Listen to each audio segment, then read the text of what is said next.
एक समय की बात है। एक गांव में एक बूढ़ा किसान रहता था जिसका नाम रामू था। उसका एक छोटा बेटा रवि और एक बेटी सुमन थी। ये लोग बहुत गरीब थे। इसी गांव में दो चुड़ैल रहती थी जो एक पेड़ पर झूला झूल रही थी। और एक दिन रामू लकड़ी काट रहा था और उसकी बेटी सुमन खाना बनाने जा रही थी। तभी उसने देखा सब्जी खत्म हो गई है।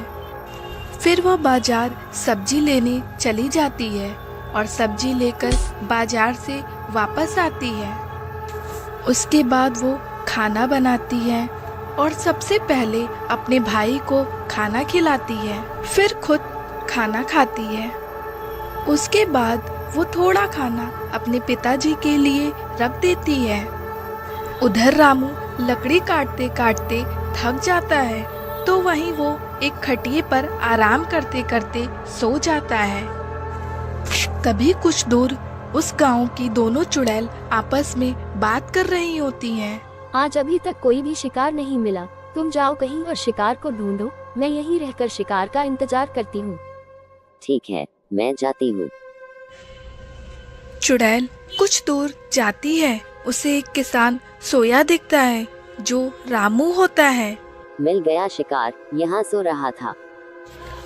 वो फिर जाती है दूसरी चुड़ैल के पास, जाकर उसे बोलती है, एक शिकारी मिल गया, चलो हम उसे उठा लाते हैं, बहुत आराम से सो रहा है।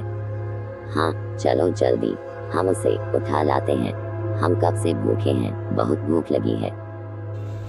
वो दोनों रामू के पास जाती हैं और दोनों रामू को खटिये के साथ उठा लाती हैं। उसकी बेटी को फिक्र होती है, पिताजी अभी तक वापस नहीं आए। वो अपने पिताजी को ढूंढने निकल जाती है।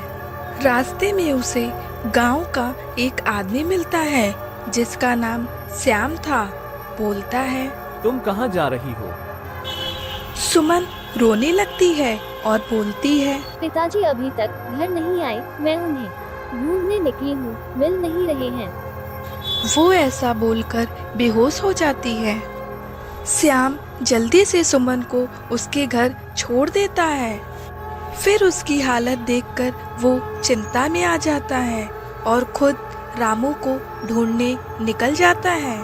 तभी कुछ देर चलने पर रामू देखता है दो चुड़ैल जिन्होंने रामू को पकड़ रखा है। फिर रामू सोचता है, मैं इनसे रामू को कैसे छुड़ाऊं। फिर उसे एक योजना समझ आती है। वो तुरंत एक तांत्रिक बाबा के पास पहुंच जाता है। बाबा, दो चुड़ैल ने हमारे गांव के साथी रामू को पकड़ लिया है। तांत्रिक उनके साथ चुड़ैल के पास पहुंचता है। चलो हम लोग इसे खा जाते हैं, अब इंतजार नहीं हो रहा, बहुत देर हो चुकी है। श्याम अचानक से चुड़ैल के सामने आ जाता है।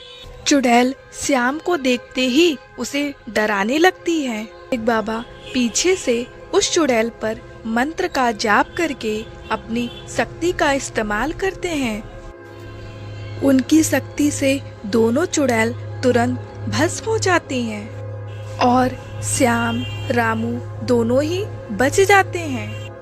श्याम रामू को उसके घर छोड़ देता है। रामू के दोनों बच्चे अपने पिताजी को देखकर बहुत खुश होते हैं।